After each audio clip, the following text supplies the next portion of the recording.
और नीचे जो वो सब्सक्राइब का बटन है ना, उसको हिट करो, जल्दी से करो सब्सक्राइब। इंट्रोडक्शन टू सी।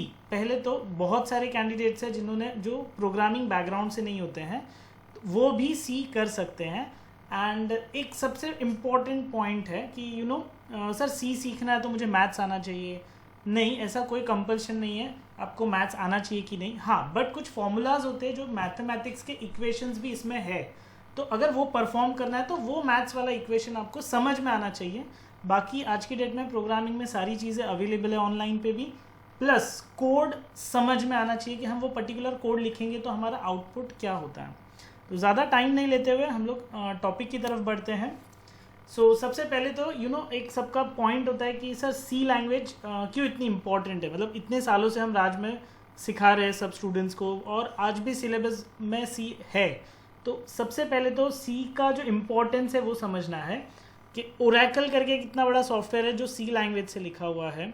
हम लोग मोबाइल यूज़ करते हैं, मोबाइल में एंड्रॉयड वर्जन यूज़ करते हैं, तो एंड्रॉयड की कोर लाइब्रेरी फाइल्स आज भी सी में है। माई एसक्यूएल पूरा सी लैंग्वेज में लिखा हुआ है। ऑलमोस्ट हर कंप्यूटर में जो सॉफ्टवेयर इंस्टॉल होता है वो सॉफ्टवेयर है ना हार्डवेयर के बहुत सारे फंक्शंस को कनेक्ट करता है, जैसे कैमरे को कनेक्ट कर रहा है, माइक को कनेक्ट कर रहा है। तो ये सारे डिवाइसेस की जो फाइल्स है वो सी लैंग्वेज में रिटर्न है। तो आज भी मतलब हार्डवेयर डिपेंडेंट लैंग्वेज में है ना सी का इम्पॉर्टेंट रोल है। वेब ब्राउजर्स हम जितने यूज़ करते हैं, जैसे क्रोम है, तो क्रोम भी कैमरा एक्सेस करता है, क्रोम अपना जैसे पेन ड्राइव को एक्सेस करता है, क्रोम अपने माइक को एक्सेस करता है। तो ये सारे डिवाइसेस अगेन क्रोम को भी वेब ब्राउज़र के अंदर भी सी लैंग्वेज का एक बहुत बड़ा इम्पॉर्टेंट पार्ट है। यूनिक्स ऑपरेटिंग सिस्टम एक डेवलप हुआ है सी में, और ऑलमोस्ट वर्ल्ड की सबसे पॉपुलर लैंग्वेज भी है सी में। तो कुछ एक पॉइंट है जो मैं यहाँ पे आपको बताना चाहूँगा अभी स्टूडेंट पॉइंट ऑफ व्यू। अपने पास स्टूडेंट्स आते हैं, एडमिशन्स लेते हैं, या फिर स्टूडेंट्स कॉलेज जाते हैं, सीखते हैं, तो सी इम्पॉर्टेंट क्यों है? क्योंकि ये प्रोग्रामिंग के स्किल्स आपके हैं ना वो स्ट्रॉन्ग करेगा। अभी आप बोलोगे सर प्रोग्रामिंग स्किल्स कैसे? गाइज हम सबको है ना इंग्लिश लैंग्वेज आती है, हिंदी लैंग्वेज आती है, लेकिन मैं किसी को भी अगर बोलूँ कि आप एक है ना पोइट्री लिख के बताओ ना मुझे अभी राइट नाउ टाइम के ऊपर, तो वो नहीं लिख पाएंगे, बिकॉज हमको लैंग्वेज आती है, हमको पोइट्री समझ में आती है, बट लिखना हमारा काम नहीं है। या हम बोले हमारे वो स्किल्स नहीं है कि हम पोइट्री लिख सके। हमको पेंसिल से हम ड्राइंग कर सकते हैं, ड्राइंग इतनी अच्छी नहीं बनती है, तो वो स्किल बेस्ड बिठाना पड़ता है स्टार्टिंग से। तो एकदम जल्दी में शुरुआत में अगर student programming C programming language सीखने लगता है, तो एक तो उसमें लिमिटेशंस है कि आप ऐसा लिखोगे तो ये आएगा, ऐसा लिखोगे तो ये आएगा, मतलब उसमें बहुत ऑप्शंस लिमिटेड है। तो वो लिमिटेड ऑप्शंस के साथ में आप जितना मैनिपुलेट कर सकते हो, कोड्स के साथ में खेल सकते हो, तो आपके स्किल्स और अच्छे डेवलप्ड होंगे। और जो चीज़ें हम सी में कवर करते हैं ना, वो सारी चीज़ें C++ में भी है, जावा में भी है, आगे पाइथन में भी आएगा, PHP में भी आएगा। मतलब सी आता है ना, तो सी में जो जो चीज़ें हम करने वाले वो आगे सब लैंग्वेजेस में अवेलेबल है, और इवन आगे की लैंग्वेजेस में तो उससे ज़्यादा ही पॉइंट्स कवर होते हैं। कैंपस रिक्रूटमेंट में ओके, मतलब स्टूडेंट पॉइंट ऑफ व्यू, अगर आप जॉब में जाने वाले हो आगे जाके, तो ऑलमोस्ट हर HR राउंड जो लेते हैं, टेक्निकल राउंड्स, वो सारे के सारे है ना पुराने लोग हैं। वो सारे के सारे लोग हैं ना जब इंटरव्यू लेते हैं तो एक कॉमन क्वेश्चन पूछ लेते हैं, अच्छा मुझे सी में ये लैंग्वेज ये पर्टिकुलर प्रोग्राम लिख के बताओ, मुझे C++ में ये प्रोग्राम लिख के बताओ। तो राइटिंग पॉइंट ऑफ व्यू भी सी बहुत यूज़ होता है इंटरव्यूज़ के लिए। तो अगर जॉब पे जाना चाहते हो तो भी उन लोग पहला जो टेक्निकल राउंड होता है वो सी लैंग्वेज पे ही लेते हैं। अगेन सी बहुत ही हार्डवेयर डिपेंडेंट पॉपुलर लैंग्वेज है। थोड़ी सी हिस्ट्री के बारे में भी बात करते हैं हम लोग, ये एकदम बिगिनर से स्टार्ट कर रहे हैं। तो अभी यहाँ पे है ना सी लैंग्वेज से पहले एक लैंग्वेज आई थी BCPL, basic combined programming language, जो 1966 में मार्टिन रिचर्ड्स ने बनाई थी। अब ये जो साहब है ना, इनके एक मैं शिष्य नहीं बोलूँगा, लेकिन हम बोलते हैं ना असिस्टेंट, उन्होंने आगे जाके 1969 में बी लैंग्वेज बनाई, जिसके अंदर यूनिक्स ऑपरेटिंग सिस्टम बना। इनका नाम केम थॉमसन है, और इन्होंने सबसे पहला chess master level chess Bell laboratory में बनाया था 1980 में। प्रोग्रामिंग बैकग्राउंड से हम लोग हैं तो ये कुछ फेमस नेम्स है जो हमको हमेशा पता होना चाहिए। जैसे हम आईटी में है तो वी नो मार्क ज़करबर्ग कौन है, बिल गेट्स कौन है, वैसे प्रोग्रामिंग बैकग्राउंड में ये कुछ बड़े नाम हैं। उसके बाद उनके ही एक और असिस्टेंट जो बाद में इंस्पायर्ड हुए, उन्होंने 1972 में डेनिस रिची, इन्होंने सी लैंग्वेज क्रिएट की, डेवलप की Bell ATN Bell laboratory USA में। इनके को फाउंडर इन्होंने वापस से को डेवलप किया यूनिक्स ऑपरेटिंग सिस्टम को, मतलब पूरा का पूरा जो बी लैंग्वेज में सॉफ्टवेयर था उसको वापस से इन्होंने वो ऑपरेटिंग सिस्टम को सी लैंग्वेज में लिखा। And rest is history, like आज भी वो पर्सन नोन है उसके काम के लिए। What is computer? तो अभी हम लोग हम सबको पता है, हम लोग कंप्यूटर के अंदर प्रोग्रामिंग सीख रहे हैं। तो कंप्यूटर क्या है? तो कंप्यूटर एक इलेक्ट्रॉनिक डेटा प्रोसेसिंग डिवाइस है। ये हमको सबको बहुत स्कूल टाइम से हमने सीखा है। कंप्यूटर क्या करता है? वो इन्फॉर्मेशन को स्टोर करता है, हमारे जो भी कमांड्स होते हैं उसको एक्सेप्ट करता है, और बाद में हम जो भी उस रिजल्ट मांगते हैं या जो इन्फॉर्मेशन देने के लिए बोलते हैं वो रिट्राइव करके भी देता है। अगेन रिट्राइव यहाँ पे रीयूज वर्ड को सिमिलर वर्ड है। Computer high speed electronic device है जो हमारी मतलब एक तो वो बहुत फास्ट है। मैं यहाँ पे क्यों बोल रहा हूँ, ये सारी चीज़ें रिपीट कर रहा हूँ क्योंकि जब हम सी की बात करेंगे तो सी बाइनरी लैंग्वेज से आगे आने वाली है। तो थोड़ा हम पीछे हिस्ट्री में जा रहे हैं व्हाट इज़ कंप्यूटर में। ओके, यहाँ पे कंप्यूटर आज की डेट में बहुत हाई स्पीड है, बट बहुत लोगों को नहीं पता है कि कंप्यूटर हमारा विंडोज़ जो है वो मल्टीटास्किंग है।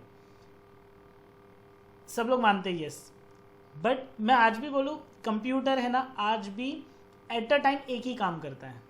बोलो सर कैसे? कंप्यूटर के पास प्रोसेसर है, प्रोसेसर एक है। फॉर एग्जांपल हम लोग बोले हम लोग ड्यूल कोर प्रोसेसर है, तो ड्यूल कोर के टाइम पे ना समझिए कि अपने पास है ना एक फैक्ट्री है जहाँ पे 2 आदमी लोग काम करते हैं। जब ड्यूल कोर आया तब उस टाइम पे वो 2 आदमी लोग फटाफट काम कर रहे हैं एंड हमने उनको 10 काम दिए हैं, तो वो हर काम को 1-1 सेकेंड में कंप्लीट कर रहे हैं। तो हमको लग रहा है कि वो बहुत सारे काम एक साथ कर रहे हैं, but at a time computer एक ही काम करता है। इसको है ना कंप्यूटर या प्रोग्रामिंग में मल्टी थ्रेडिंग बोलते हैं। ओके, वहाँ पे और अभी राइट नाउ हम नहीं जाते हैं। सो कंप्यूटर इलेक्ट्रॉनिक डिवाइस है जो एक्सेप्ट करेगा हमारा डेटा, हमारे इंस्ट्रक्शंस को सेव करता है, प्रोसेस करता है। अगर हमने उसको बोला कि 2+2 क्या होता है, तो फॉर एग्जांपल कीबोर्ड पे मैं 2+2 बोलूँ तो कीबोर्ड इंस्ट्रक्शन अंदर कंप्यूटर के पास जाएगा, कंप्यूटर प्रोसेस करेगा, 2+2 4 होता है और हमारे स्क्रीन पे आउटपुट आता है। तो जो भी डिवाइस इलेक्ट्रिसिटी से चलता है, इनपुट लेता है, प्रोसेस लेता है और आउटपुट देता है, तो वो कंप्यूटर है। फॉर एग्जांपल जैसे मैं ये स्टूडेंट्स के साथ बहुत पूछता हूँ, गाइस आप लोग भी पूछ सकते हो। तो ये तो मतलब कंप्यूटर मतलब फ़ैन भी कंप्यूटर हुआ, फ़ैन भी इलेक्ट्रिसिटी से चलता है, फ़ैन भी अपना इनपुट लेता है, इलेक्ट्रिसिटी एज ए इनपुट लेता है, बाद में उसमें वो कॉपर वायरिंग होता है, उसमें वो प्रोसेस करता है, आउटपुट तो अपन फील करते ही हैं। नहीं, फ़ैन है ना इलेक्ट्रॉनिक डिवाइस नहीं है, इलेक्ट्रिकल डिवाइस है। तो यहाँ पे क्लियर रखना सबको। अगेन एक second example, AC electronic device है कि इलेक्ट्रिकल डिवाइस है? तो हम बोलते हैं AC इलेक्ट्रिकल डिवाइस है, लेकिन AC के अंदर एक यूनिट होता है, सिंगल टास्क ऑपरेटिंग सिस्टम होता है, जिसमें जो सर्किट होती है जो हम लोग आजकल मोबाइल से भी ऑपरेट कर सकते हैं। तो वो जो डिवाइस है ना वो इलेक्ट्रॉनिक डिवाइस है और वो कंप्यूटर का पार्ट है, या हम उसको कंप्यूटर बोल सकते हैं क्योंकि वो हमारे मोबाइल से या रिमोट से इंस्ट्रक्शंस लेता है, आउटपुट तो अपन फील करते ही है उसमें, और वो मशीन जो इलेक्ट्रिकल मशीन है उसको वो कमांड दे रहा है। अब डेटा यहाँ पे सबके लिए बहुत इंपॉर्टेंट है। ये कंप्यूटर में जो भी डेटाज है वो नंबर्स है, name, dates, weight, map, price, drawing सब है, सबकी वैल्यूएशन अलग होती है। मैं और यहाँ पे ज़्यादा नहीं जाता हूँ बिकॉज आई नो सब लोग ट्रेनिंग बैकग्राउंड से बिलोंग करते हैं। अब यहाँ पे ना फाइल क्या होती है कंप्यूटर में? कंप्यूटर में जब भी आप कोई फाइल की बात करो, फॉर एग्जांपल हम लोग मैंने है ना track1.mp3 बोला, तो डॉट के बाद जो चीज़ लग रही है ना उसको एक्सटेंशन बोलते हैं, और फाइल नेम है ना जैसे track1 है, ये फाइल का अपना नाम है। तो निखिल नाम की फ़ाइल भी मैं गाने में भी सेव कर सकता हूँ, निखिल नाम की फ़ाइल मैं फ़ोटो में भी सेव कर सकता हूँ। अब कंप्यूटर क्या करता है, ये सब चीज़ कंप्यूटर को नहीं समझ में आती। कंप्यूटर है ना, अब ऐसा समझिए कि हमने हमारी जो लैंग्वेज है और कंप्यूटर की जो लैंग्वेज है उसका इंटरप्रेटर बना दिया है। कंप्यूटर को समझ में आता है बाइनरी लैंग्वेज जो 0-1 में होती है, हमको समझ में आ रही है इंग्लिश, तो बीच में एक ट्रांसलेटर है जो ये लैंग्वेज कन्वर्ट कर रहा है। अब कंप्यूटर में जो हार्डवेयर पार्ट है जिसके साथ में हम काम करते हैं, वो पार्ट को सी लैंग्वेज में उससे हम एक सॉफ्टवेयर बना सकते हैं। एग्जाम्पल के तौर पे जैसे यहाँ पे मैंने sum.exe फाइल बनाई है, तो अब कैसे पता चलेगा कि कौन सी फाइल कंप्यूटर की और कौन सी फाइल हमारी है। तो देखिए ये .mp3 हमारी फाइल होती है, .jpg हमारी फाइल है, txt हमारी फाइल है जो हम लोग यूज़ करते हैं। कंप्यूटर जो डिवाइस ड्राइवर होता है जो कंप्यूटर को इंस्ट्रक्शंस देना है कि तू ये काम कर, वो .exe वाली फाइल होती है। ऐसे ही टर्बो सी के अंदर या मैं सी लैंग्वेज के अंदर जो फाइल करूँगा वो .c नाम से सेव होगी, जिसको हम आगे मैं प्रैक्टिकली आपको बताऊँगा। दो टाइप के सॉफ्टवेयर होते हैं कंप्यूटर में, एक होता है एप्लीकेशन सॉफ्टवेयर, एक होता है सिस्टम सॉफ्टवेयर। अब हम है ना एप्लीकेशन सॉफ्टवेयर भी बना सकते हैं और सिस्टम का सॉफ्टवेयर भी बना सकते हैं। अब सिस्टम सॉफ्टवेयर क्या होता है सर? सिस्टम सॉफ्टवेयर मतलब जो कंप्यूटर को इंस्ट्रक्शंस देगा, और एप्लीकेशन सॉफ्टवेयर जो हम लोग यूज़ करते हैं हमारे इंटरेक्शन के लिए। अब कंप्यूटर में प्रोग्राम, सी लैंग्वेज में हम प्रोग्राम भी सीखेंगे और वो प्रोग्राम प्रोसेस करता है वो देखेंगे भी। तो दोनों में डिफरेंस क्या है? मतलब जो सेट ऑफ इंस्ट्रक्शंस होता है उसको हम लोग प्रोग्राम बोलते हैं। मतलब कंप्यूटर को हम बोलेंगे कि तेरे को ये काम करना है, ये काम करना है, और जैसे उसको रन करेंगे कि उसको बोलेंगे कि प्रोग्राम स्टार्ट करो, तो वो जो एक्टिव स्टेट होता है प्रोग्राम का उसको प्रोसेस बोलते हैं। बिकॉज बहुत सारे जन नॉन IT बैकग्राउंड से भी बिलोंग करते हैं, इसके लिए छोटी छोटी चीज़ें क्लियर करते जा रहा हूँ। अब बहुत सारे ऑपरेटिंग सिस्टम्स है तो यहाँ पे थोड़ा टाइम कम लेता हूँ। Operating system Windows XP, Windows 11, Windows 10 हम लोग ने सबने यूज़ किया है, लिनक्स, मैकिन्टॉश और बहुत सारे ऑपरेटिंग सिस्टम है। उबंटू भी एक बहुत बड़ा एग्जाम्पल है। अब यहाँ पे आपको ध्यान रखना है कि ऑपरेटिंग सिस्टम क्या कर रहा है। ये अभी है ना राइट नाउ हम लोग है ना पावर पॉइंट के अंदर ये प्रेजेंटेशन को देख रहे हैं गूगल मीट के ज़रिए। कंप्यूटर यहाँ पे प्रोसेस कर रहा है, मेमोरी का मैनेजमेंट कर रहा है, फाइल का मैनेजमेंट कर रहा है, ये सारी चीज़ें सेम टाइम पे चल रही है एट अ टाइम। तो मैं और आप जो इंट्रैक्शन कर रहे हो ये तो एप्लीकेशन सॉफ्टवेयर है, बट जो मेरा सिस्टम जिसके ऊपर ये सारी चीज़ें चल रही है वो विंडोज़ 10 है, वो हमारा मैं बोल सकता हूँ प्लेटफॉर्म है जिसके ऊपर सारे सॉफ्टवेयर एक साथ रन हो रहे हैं। अब हम यहाँ पे थोड़ा सी के अंदर आते हैं। सी के अंदर है ना जो भी हम यूज़ करते हैं जैसे A to Z, capital, small, 0 to 9, बहुत सारे सिम्बल्स भी यूज़ कर सकते हैं।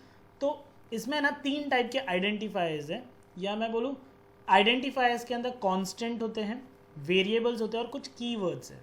ये 3 चीज़ों को अपने को ध्यान में रखना है। अभी आप बोलेंगे सर कांस्टेंट क्या होता है, तो एग्जाम्पल के तौर पे मैं कांस्टेंट आपको बताने के लिए आगे आता हूँ। यहाँ पे कांस्टेंट वर्ड का ही मीनिंग क्या होता है? जो वैल्यू चेंज नहीं करता है।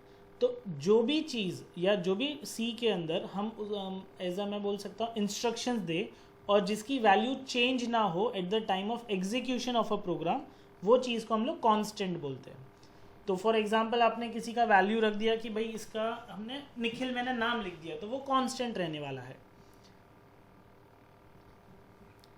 एक और पॉइंट आगे आता हूँ, any information is constant. So data जो भी, जैसे मैंने बोला computer is high speed electronic data processing device, ये इंफॉर्मेशन चेंज होगी नहीं चेंज होगी। तो ये हमारा डेटा जो भी है, जो भी हमारे कंप्यूटर में है, वो सारी इंफॉर्मेशंस है, इंफॉर्मेशन ही कांस्टेंट होती है।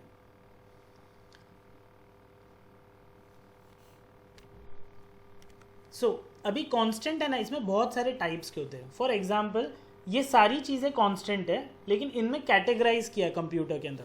फॉर एग्जांपल मेरा नाम, अपन सब ट्रेनर्स है, सबके नाम है, वो सबके नाम क्या होंगे? वो फर्स्ट नेम है तो वो फर्स्ट नेम अलग कैटेगरी है, मिडिल नेम हम बोले अलग है, सर नेम बोले अलग है। वैसे यहाँ पे कंप्यूटर में फॉर एग्जांपल अगर कोई नंबर है, नंबर में है ना माइनस नंबर हो सकता है, पॉजिटिव नंबर हो सकता है, इसको हम लोग इंटीजर्स बोलते हैं इसमें। अब इसमें लेकिन है ना जो विदाउट डेसिमल वाली जो वैल्यूज़ होती है ना उसको इंटीजर बोलते हैं। अब यहाँ पे है ना रियल एक और है, प्राइमरी और सेकेंडरी दो टाइप है। प्राइमरी मतलब इंटीजर में सिंगल नंबर, डबल नंबर, लेकिन विदाउट एनी डेसिमल्स। वो पॉजिटिव भी हो सकता है, नेगेटिव भी हो सकता है, लेकिन डेसिमल्स नहीं आएगी तो उसको इंटीजर बोलते हैं। अभी यहाँ पे है ना 21.4 एक वैल्यू दे दिया, तो यहाँ पे डेसिमल्स आ रहा है। अब ये पॉजिटिव भी हो सकता है, नेगेटिव भी हो सकता है, तो इसको रियल बोलते हैं। रियल के अंदर भी और टाइप है, उस पर भी आऊँगा मैं। फिर यहाँ पे ए है, capital A, capital B, plus, single space भी लिया, ये सब इसमें आते हैं कैरेक्टर्स में। तो सर अगर मेरे को ये भोपाल लिखना है तो मैं किस में लिखूँ? तो अगर आपको ऐसा भोपाल वर्ड लिखना है तो यहाँ पे हम लोग स्ट्रिंग में लिख सकते हैं, मतलब Madhya Pradesh, Bhopal is a capital of Madhya Pradesh, ऐसा आपको डालना है तो यहाँ पे आपको उसको स्ट्रिंग हम बोलते हैं। सीक्वेंस है, मतलब आपके नाम, मेरे नाम, सबके नाम मुझे स्टेप बाय स्टेप लिखना है तो उसको हम लोग एरी बोलते हैं इसके अंदर। अब और नीचे मैं नहीं जाता हूँ, पहले हम लोग ये बेसिक जो है नंबर्स है, ये कैरेक्टर्स है, इसको हम लोग और अंदर प्रोग्राम में प्रैक्टिकली यूज़ कैसे करते हैं वो भी देखते हैं। अच्छा, अभी है ना एक कुछ वर्ड्स है, मतलब आप हर एक का नाम है ना जो डिफाइन करना चाहते हो, वो कुछ वर्ड्स आप की वर्ड्स बोलते हैं, रिजर्व्ड वर्ड्स होते हैं, उसको आप टच नहीं कर सकते। कुछ प्री डिफाइन वर्ड्स हैं। तो आइडेंटिफायर क्या है? आइडेंटिफायर में प्री डिफाइन वर्ड एक है, रिजर्व वर्ड है, और टोटल 32 कीवर्ड्स है जो सी लैंग्वेज के अंदर है जिसका हम यूज़ नहीं कर सकते। तो ये कुछ कीवर्ड्स है। जैसे आप है ना ये वर्ड अगर आप लिखते हो सी लैंग्वेज के अंदर, जैसे आपने ब्रेक लिखा, तो ब्रेक वर्ड है ना आप टाइप नहीं कर सकते, वो ब्रेक वर्ड से ना कुछ और हो जाता है। फॉर एग्जांपल ब्रेक लिखूँ ना तो उसके ऊपर कोई भी सेंटेंस है उसको मेरे को ख़त्म करना है तो ब्रेक वर्ड लिखते हैं। अगर मेरे को कोई कंडीशन डालनी है तो इफ़ वर्ड लिखा वैसे कंडीशन चालू होता है। फॉर एग्जांपल बहुत सारे लोग हैं यहाँ पे जो एक्सेल यूज़ करते हैं, तो एक्सेल में कैसा, हमने इक्वल टू के बाद अगर मैंने सम लिख दिया तो वो क्या करेगा? प्लस करेगा। वैसे यहाँ पे सी लैंग्वेज के अंदर भी है कि अगर इफ़ लिखा तो कुछ और होगा, इफ़ और एल साथ में लिखा तो भी कुछ हो सकता है, इंटीजर है, लॉन्ग इंटीजर लिखा तो कुछ होगा। तो ये सारे वर्ड्स है ना, ये की वर्ड्स हैं, इनको आप है ना किसी का नाम नहीं रख सकते। फॉर एग्जाम्पल मैं बोलूँ मेरा नाम निखिल है, तो मेरे को वैसे किसी एक पर्सन है उसका नाम ऑटो है, तो मैं ये ऑटो वर्ड नहीं यूज़ कर सकता, फिर ये डबल वर्ड यूज़ नहीं कर सकता। ये सबके कुछ ना कुछ मीनिंग होते हैं सी प्रोग्रामिंग में। तो जब भी ये वर्ड्स आप यूज़ करोगे तो उससे एक फॉर्मूला स्टार्ट हो सकता है या उससे कोई कमांड एक्टिवेट हो जाएगा और वो कमांड का जो भी काम है वो फिर करने लग जाता है। तो हमको इस चीज़ का ध्यान रखना है। जैसे अब वाइल है, वॉइड है, अनसाइंड है, साइंड है, यूनियन है, टाइप डेफ है, स्विच है, स्ट्रक है, स्टैटिक है, साइज ऑफ है, साइंड है, if, int, long, registered, return, short, float, for, external के लिए एक्सटर्न, एल्स है, एन नंबरेशन है, डिफ़ॉल्ट है, डबल है, auto, break, case, character, continue, constant, do. ये सब वर्ड्स की वर्ड्स हैं, इनको आप यूज़ करोगे तो कुछ ना कुछ इम्प्लीमेंटेशन होगा एक्शन का। अच्छा, डेटा टाइप्स में अभी जैसे मैंने इंटीजर बोला, तो इंटीजर के लिए ना एक शॉर्ट फॉर्म होता है। क्या शॉर्ट फॉर्म है वो? इंटीजर के लिए INT है। फिर एक कैरेक्टर है, कैरेक्टर के लिए क्या लिखते हैं? CHAR, कैरेक्टर का शॉर्ट फॉर्म। फिर रियल है, रियल में हम लोग यहाँ पे फ्लोट लिखते हैं, और रियल के अंदर एक होता है डबल। मैंने आपको पहले ही बताया था कि रियल में यहाँ पे जब हम लोग दिखा रहा था आपको कि ये देखिए रियल करके, रियल में 2 टाइप्स है, तो वो 2 टाइप्स क्या है? Float and double. अभी यहाँ पे आपको एक चीज़ का ध्यान रखना है, फ्लोट कब लिखोगे? जब आपकी वैल्यूज़ है ना लैक्स के अंदर ही है, लैक्स भी नहीं बोलूँगा मैं, थाउजेंड्स के अंदर ही अगर चल रहे हो, तो मतलब 1000 इंटू 1000 किया तो फ्लोट चलेगा। बट अगर आपने 500 इंटू 5 लाख किया तो यहाँ पे फ्लोट नहीं चलेगा, क्योंकि उसकी वैल्यू लिमिटेड है, उसमें आपको चाहिए डबल। फिर अब है ना सी प्रोग्रामिंग है ना जब बना था तो उस टाइम पे बहुत लैंग्वेज साइज़ जो होती है ना वो छोटी होती थी। मतलब कंप्यूटर 28 KB का था, 128 KB बना, फिर 256 KB बना, KB फिर MB, ऐसे जगह है। तो सबको साइजेस दिए हुए थे और डिफाइंड था कि इतने साइज़ में ही आपको एडजस्ट करना है। तो यहाँ पे मैंने ना साइज़ भी रखा हुआ है, ये देखिए। जैसे इंटीजर है ना, अगर आप इंट यूज़ करते हो तो इसका साइज़ है 2 बाइट्स, मतलब आप double digit, 2 digit, 3 digit, 4 digit तक टाइप कर सकते हो, इससे ज़्यादा नहीं। फिर यहाँ पे कैरेक्टर है, कैरेक्टर का साइज़ 1 बाइट है, तो 1 बाइट है तो वो तो इंटीजर से भी कम टाइप होता है, वो एक ही कैरेक्टर एट ए टाइम लेता है। फिर है दूसरा फ्लोट है, फ्लोट में 4 बाइट्स है, तो 4 बाइट्स में आप कितने 4 डिजिट 6 डिजिट नंबर्स तक आप जा पाओगे। फिर एक है डबल, 8 बिट्स, 8 बाइट्स है, तो 8 बाइट में तो कितना कुछ लिख सकते हैं अपन। और फिर लास्ट में वॉइड है। वॉइड का एक्चुअल पर्पस मैं आपको लैंग्वेज के अंदर बताता हूँ, इट्स लाइक अ रूल कि ये चीज़ होनी ही चाहिए, वैसा। ओके अभी जैसे मैं डेटा टाइप्स बता रहा हूँ आपको, तो ये बेसिक डेटा टाइप थे जो इंटीजर, कैरेक्टर, फ्लोट और डबल था। इसके अलावा एक डिराइव डेटा टाइप है जिसके अंदर एरी आता है, पॉइंटर आता है, स्ट्रक्चर्ड है और यूनियन है। फिलहाल के लिए हम लोग बेसिक से स्टार्ट कर रहे हैं, तो पहले 4 को ही आज हम लोग यूज़ करना देखेंगे। फिर एन नंबरेशन भी एक डेटा टाइप होता है और फिर वॉइड डेटा टाइप भी होता है। तो ये है ना, आगे मैं आपको प्रैक्टिकली बताऊंगा। अभी हम इससे और आगे बढ़ते हैं।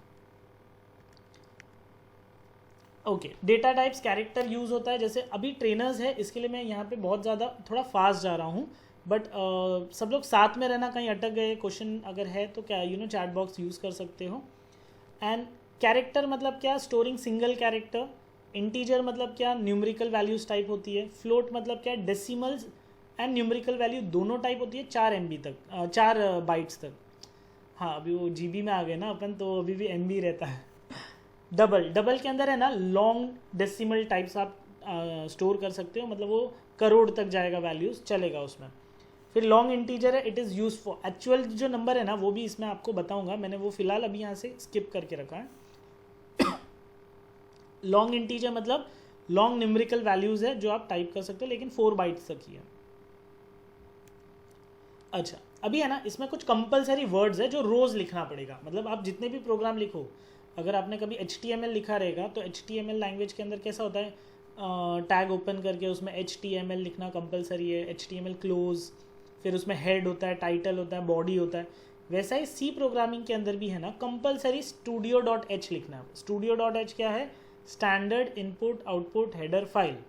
इसमें क्या होगा, आपकी जितने भी इनपुट आउटपुट वाले फंक्शन है वो स्टार्ट हो जाते हैं।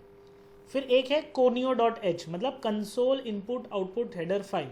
इससे क्या होगा, कंसोल क्या होता है, अपने लिए कंसोल क्या है, कीबोर्ड है, तो कीबोर्ड का पूरा एक्टिवेशन चालू हो जाएगा। फॉर एग्जाम्पल आपको कोई प्रोग्राम में ऐसा करना है कि यूज़र से टाइप करने देना ही नहीं है, तो कंसोल निकाल दो, नॉर्मल जो प्रोग्राम है वो अपना काम करते रहेगा, आपको टाइप करने नहीं देगा। फिर तीसरा है मेन, आप यहाँ पे मेन भी यूज़ कर सकते हो, आप वॉइड भी यूज़ कर सकते हो। It is use to user defined function but declared by the system. तो जो भी कंप्यूटर के अंदर हम प्रोग्राम्स हैं जो यूज़र डाल रहा है, लेकिन वो चेक करेगा कि ये है कि नहीं कंप्यूटर में, फिर आगे स्टार्ट होता है। फॉर एग्जांपल कभी कोई फाइल कंप्यूटर में मिस हो गई इंस्टॉलिंग में या वायरस की वजह से, तो सी का जो सॉफ्टवेयर है उसमें से कोई फाइल मिस हो गई, तो आपको वो बताएगा कि ये फाइल मिसिंग है और इसको इंस्टॉल करके फिर आप ये चलाओ। हाँ बोलता भी है वो, मतलब एरर्स भी देता है आपको, इतना स्मार्ट है सी। एक है एस्केप सीक्वेंस बोलते हैं। एस्केप सीक्वेंस मतलब क्या, फॉर एग्जांपल आप कुछ टाइप कर रहे हो और आपको 2 लाइन में टाइप करना है, तो यहाँ पे वो नेक्स्ट लाइन है ना, एंटर वाला नहीं चलता है, /n लिखना पड़ेगा नेक्स्ट लाइन के लिए। दूसरा है, अगर आपको कोई 2 वर्ड्स के बीच में स्पेस चाहिए, तो /t मतलब टैब बटन, टैब के लिए T है, तो वो आपको लिखना पड़ेगा /t, तो वो उसका एक्टिवेशन होगा कमांड का कि इसको एक स्पेस आगे चाहिए। वो ½ इंच ही है अभी भी। मूविंग टू नेक्स्ट पॉइंट, जब भी आप सी प्रोग्रामिंग सीखते हैं ना, कुछ मेन फंक्शन है जो बहुत यूज़ होते हैं। एक है उसमें से CLR SCR, मतलब clear the screen. CLR SCR बहुत ज़्यादा यूज़ होता है। इसका काम क्या है, ये है ना स्क्रीन को साफ़ करता है। तो सर मैंने अभी है ना आज कुछ लिख दिया है, तो कल अगर आऊँगा यहाँ पे तो वो लिखा हुआ रहेगा, वो जाएगा नहीं। यस तो सी में भी ऐसा है कि अगर सी में किसी और ने कोई प्रोग्राम लिख के गया या कुछ आपने टाइप करके रखा और सी क्लोज नहीं है, तो वो जैसा बोर्ड है ना, बोर्ड को पोंछना पड़ता है, वैसे टर्बो स्क्रीन की स्क्रीन जो है वो भी क्लीन करनी पड़ती है।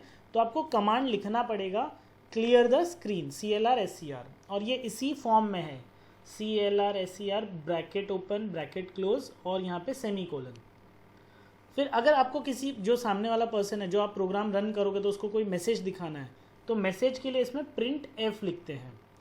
printf लिखने से आपका जो भी मैसेज है वो डिस्प्ले पे आएगा, और आपको जो मैसेज है ना वो स्क्रीन होल्ड करके रखना चाहिए, मतलब एक बार डिस्प्ले आया और वो 1 सेकंड में बंद भी हो जाएगा अगर आपने ये गेट ch नहीं लिखा तो गेट ch क्या करता है, स्क्रीन को पॉज या तो होल्ड करके रखता है। ओके ये स्लाइड रिपीट हो गई है। ओके इसको मैं आपको प्रैक्टिकली बताता हूँ क्या है। अच्छा आइडेंटिफायर है ना, यहाँ पे ये थोड़ा सा थियरी है, आइडेंटिफायर मतलब अल्फा न्यूमरिक सिंबल्स होते हैं, नेम्स होते हैं, वो सब आपको ना एकदम बरोबर प्रोग्राम में बताता हूँ। देखिए यहाँ पे है ना, आप देख सकते हो ये सारे जो स्क्वायर वर्ड्स है ना, ये सब आइडेंटिफायर्स है। अब यहाँ पे है ना इंटीजर, इंटीजर एक बाय डिफ़ॉल्ट वर्ड है सी के अंदर। वो क्या करता है, वो न्यूमरिक वैल्यूज़ देता है। तो उसमें न्यूमरिक वैल्यू किसको दिया, ऐड को न्यूमरिक वैल्यू दिया, फिर पी को न्यूमरिक वैल्यू, क्यू को न्यूमरिक वैल्यू। अगेन यहाँ पे एक इंटीजर में ए बी सी 3 हमने आइडेंटिफायर्स बनाया। फिर अगेन यहाँ पे देखो C is equal to add less then A comma B, तो यहाँ पे भी ये आइडेंटिफायर्स है सब। ओके मैं एकदम बेसिक में जा रहा हूँ इसके लिए। इसी को एक प्रोग्राम में भी हम लोग करके देखते हैं। तो मेरे पास एक प्रोग्राम है यहाँ पे, पहला प्रोग्राम हम लोग स्टार्ट करने वाले हैं। आप जब भी कोई भी टर्बो सी का सॉफ्टवेयर अपने कंप्यूटर में इंस्टॉल करेंगे तो उसको सी ड्राइव में इंस्टॉल करते हैं। आप देख सकते हैं यहाँ पे मैंने टर्बो सी 3 करके एक सॉफ्टवेयर डाला है, ये यहाँ पे सेटअप है। टर्बो सी सॉफ्टवेयर है ना, ये फ्री है, आप इंटरनेट से कोई भी वेबसाइट से डाउनलोड कर सकते हो। ये देखिए गाइस, ये टर्बो सी का सॉफ्टवेयर है जो मैंने इंस्टॉल किया है, ये टोटली फ्री है, आप नेट से डाउनलोड कर सकते हो। अब मैंने टर्बो सी का जो सॉफ्टवेयर इंस्टॉल किया वो कुछ ऐसा है। मैं स्टार्ट में जाऊँ और यहाँ पे टर्बो सी प्लस प्लस करके मुझे यहाँ पे एप्लीकेशन विजिबल होता है। इसको ओपन करेंगे तो ये कुछ ऐसे स्टार्ट हो जाएगा। अब यहाँ पे आप बोलेंगे sir start turbo C plus plus है, लेकिन हम तो क्या सीख रहे हैं, हम लोग तो टर्बो सी सीख रहे हैं ना, सी लैंग्वेज सीख रहे हैं। तो टर्बो सी लैंग्वेज और turbo C plus plus language दोनों सेम सॉफ्टवेयर में चलती है। आई रिपीट, दोनों की दोनों चीज़ें लैंग्वेजेस है ना सेम सॉफ्टवेयर में है। खाली आप जब भी लिखने जाओगे तो आप जो सिंटैक्स लिखते हो, सिंटैक्स मतलब रूल्स होता है, तो वो रूल्स है ना वो डिफाइन करेगा कि ये चीज़ सी में चलेगी या सी प्लस प्लस में चलेगी। इसको मैं स्टार्ट कर रहा हूँ यहाँ से, तो ये देखिए डॉस बॉक्स टर्बो सी चालू हो गया। यहाँ पे फाइल एडिट ऐसा सिंपल जैसा हमारा नॉर्मल नोटपैड का सॉफ्टवेयर होता है वैसा ही है ये भी, एकदम उसको समझिए नोटपैड सॉफ्टवेयर है। अब यहाँ पे हम लोग है ना फाइल में जाते हैं और एक न्यू पेज ले लेते हैं। अब यहाँ पे जो इम्पोर्टेंट पॉइंट है आप सबको जो बहुत क्लियरली एकदम ध्यान से देखना है कि इसमें है ना यहाँ पे जैसे फुल स्क्रीन करना है तो ये देखिए ये एरो बटन है, यहाँ पे क्लिक करो फुल स्क्रीन हो जाता है। अब हम लोग है ना जब भी जैसे HTML लिखते हैं तो उसमें कैसा include sorry HTML title head body ये सब लिखते हैं। सी लैंग्वेज में ना हैश इंक्लूड studio.h फाइल लिखते हैं, हैश इंक्लूड conio.h फाइल लिखते हैं। अब ये जिस तरीके से लिखा है इसको आपको उसी तरीके से लिखना है। मतलब क्या होगा इसमें कि standard input output header file है वो भी आ जाएगी, console input output header file है वो भी आ जाएगी। अब फॉर एग्जांपल पहला प्रोग्राम हम लोग लिख लेते, मैं आपको है ना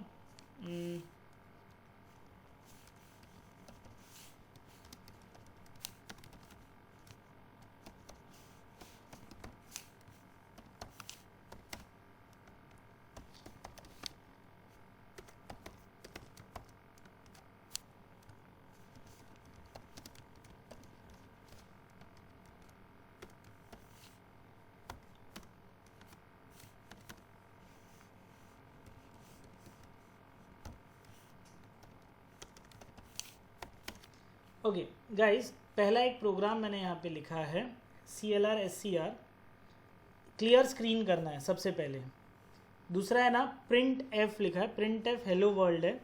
अभी देखिए अगर आपको हेलो वर्ल्ड में यहाँ पे इसको 2 लाइन में मुझे चाहिए, हेलो और वर्ल्ड नीचे नीचे चाहिए, तो ये ऐसे लिखोगे ना तो नहीं चलेगा। आपको इस चीज़ का हमेशा ध्यान रखना है, हेलो वर्ल्ड ये डबल इन्वर्टेड कोट में ही आपको लिखना है। अगर इसको नेक्स्ट लाइन में लेना है तो हमने देखा था /n, ऐसे आपको लिखना पड़ेगा।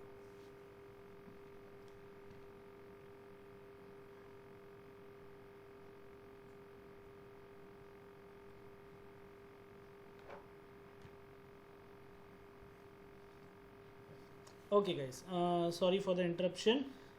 अभी है ना कंप्यूटर में ये सॉफ्टवेयर है ना, यहाँ पे दो चीज़ें चलती है, एक होता है रन करके, एक होता है कंपाइल करके। अभी यहाँ पे रन और कंपाइल दोनों का मीनिंग अलग अलग। कंपाइल मतलब ये जो कोड लिखा है उसमें क्लिक करता हूँ और कंपाइल पे क्लिक करता हूँ। कंपाइल मतलब क्या करेगा, ये चेक करेगा कुछ एरर है कि नहीं। तो ये यहाँ पे बता रहा है यहाँ पे एरर्स है। अब मैं आपको बताता हूँ, जैसे कि सबसे पहला एरर यहाँ पे है, void main size is unknown. तो इसको 3 एरर्स है यहाँ पे टोटल। मेन पहला वाला, इसमें हम आते हैं ब्रैकेट ओपन ब्रैकेट क्लोज, ऐसा कर रहे हैं यहाँ पे। अब जब भी आप है ना ब्रैकेट ओपन ब्रैकेट क्लोज करोगे, फॉर एग्जांपल मैं आपको प्रोग्राम में भी दिखाता हूँ। आई नो ये स्क्रीन थोड़ा सा लैग हो सकता है आपके लिए। रिज्यूम स्लाइड शो, हाँ अब आई होप सबको स्क्रीन विजिबल है। सबसे पहले यहाँ पे जब भी आप hash include studio dot H conio dot H लिखते हो तो कंप्यूटर क्या करेगा, इसको लेके जाएगा कहाँ पे, सी प्रोग्रामिंग का जो सॉफ्टवेयर है वहाँ पे कुछ फाइल्स है। मैं आपको फाइल्स भी बताता हूँ, जस्ट अ मिनट। ये देखिए, ये टर्बो सी करके फोल्डर है, इसके अंदर है ना इंक्लूड करके एक फोल्डर बना है। इंक्लूड के अंदर यहाँ पे देखिए सारी फाइल्स है, जैसे बायोस डॉट एच फाइल है तो ये कंप्यूटर के बायोस को बताता है। नल डॉट एच है, फिर यहाँ पे डायरेक्टरी चाहिए तो dir डॉट एच है, फिर डॉस डॉट एच फाइल है। अभी देखिए, अगर आपको मैथ्स के कोई इक्वेशन चाहिए तो मैथ डॉट एच फाइल है, अगर आपको सर्च करना है तो सर्च डॉट एच। तो ये सारी हेडर फाइल्स है जो कंप्यूटर में पहले से अवेलेबल है, हम खाली उसको टाइप करके क्या करते हैं, यूज़ कर रहे हैं। तो यहाँ पे ये सेम, यहाँ पे studio dot H conio dot H लिखा। उसके बाद में वॉइड मेन, मैंने ना मेन में ब्रैकेट ओपन ब्रैकेट क्लोज नहीं डाला था तो आपको दिखाने के लिए। अब जैसे ही ब्रैकेट ओपन ब्रैकेट क्लोज डाला, मेरे देखिए कितने एरर्स निकल गए।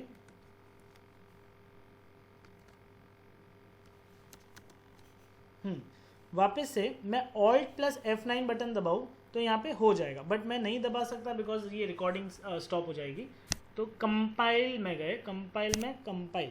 अब देखिए एक करली ब्रैकेट कर्व ब्रैकेट नहीं डाला था ओपन और क्लोजिंग का, तो मेरे 3 एरर आ रहे थे।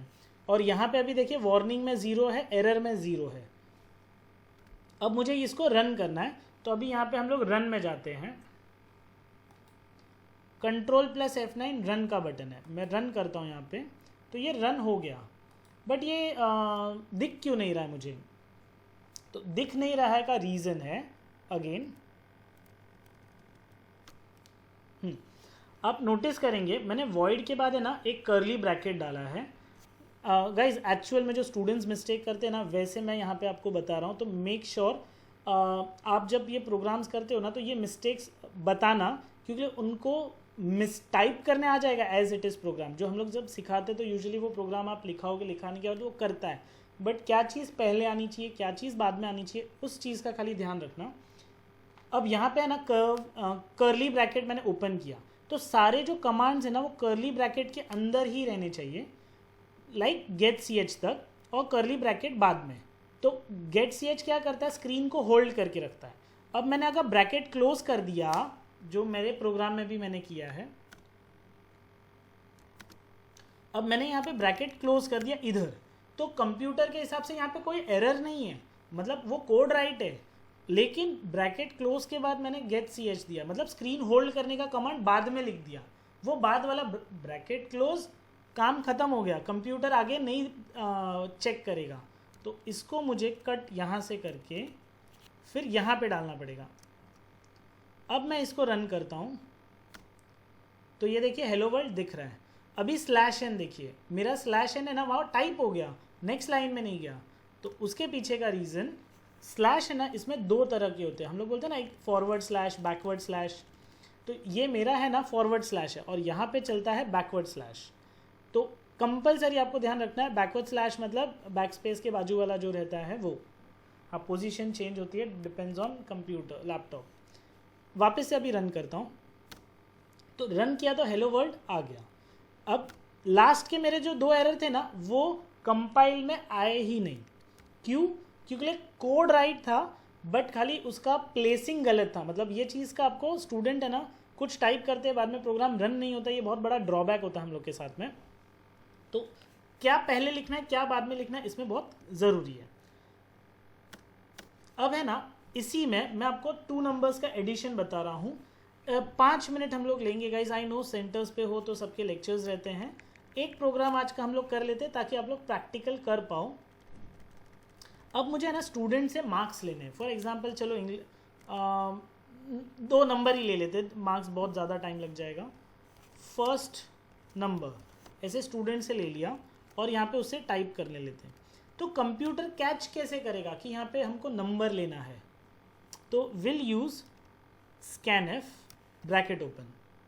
स्कैनएफ क्या करता है, स्कैन करता है फंक्शन, मतलब कंप्यूटर में हम जो भी वैल्यू टाइप करेंगे यूज़र से, सर टाइप करने देगा। हाँ, हमने यहाँ पे ऊपर है ना कंसोल फाइल लिए, conio.h, तो ये console input output operation files हैं जो स्कैनएफ के लिए है।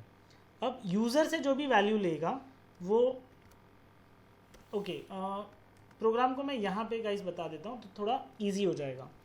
यूज़र से हम जो भी वैल्यू लेंगे ना वो %d के अंदर जाएगी। अब %d क्या होता है, तो हमने है ना यहाँ पे गाइस देखिए इंटीजर में a, b और c 2 वैल्यूज़ लिए।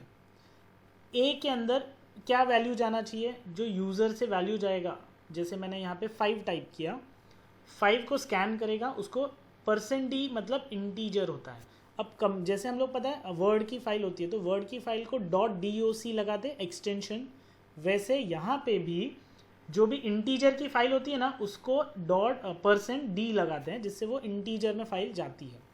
और उसको कहीं पे तो लोड करके रखना है, कहाँ लोड होगा वो, कॉमा एंड ए। उसके बाद सेकेंड है ना, यहाँ पे printf यूज़र से दूसरा नंबर लेंगे, तो यहाँ पे scanf वर्ड है। अगेन scanf से क्या होता है, %d कॉमा एंड b, तो समझिए मैंने 5 के बाद दूसरा वैल्यू ले लिया 10, तो ये चला जाएगा b में। अब ये नंबर्स है ना, तो यहाँ पे कंप्यूटर को हमने पहले ही बता दिया %d मतलब वो नंबर्स है। अब यूज़र से हम लोग क्या करते, c is equal to a plus b, तीसरी वेरिएबल यहाँ पे हमने पहले से बना के रखा है c, इसको वेरिएबल्स बोलते हैं। ओके, ये एक वेरिएबल है, 2 वेरिएबल है, 3 वेरिएबल है। %c, ये c क्या करेगा, a और b का टोटल होगा। तो अब यहाँ पे है ना सेमी कोलन डालना, मतलब कंपलसरी है, हर लाइन के बाद सेमी कोलन है, तो उसको समझता है कि अभी नेक्स्ट काम करना है। printf में हम लोग ने टोटल ऑफ 2 नंबर्स लिखा, %d लिखा, मतलब यहाँ पे नंबर क्या आना चाहिए, %d c आना चाहिए, तो उसको कॉमा दे के हमको बताना पड़ेगा इस वैल्यू पे ये c आना चाहिए। यहाँ पे अगर आप c लिखोगे तो नहीं चलेगा, यहाँ पे आपको %d दिखाना है और बाद में कॉमा दे के उसको बोलेंगे कि वैल्यू c है। अब ये सेम चीज़ मैं आपको रन करके प्रैक्टिकली बता रहा हूँ एक बार, और फिर कोई भी डाउट्स हो तो आप मुझे पूछ सकते हैं।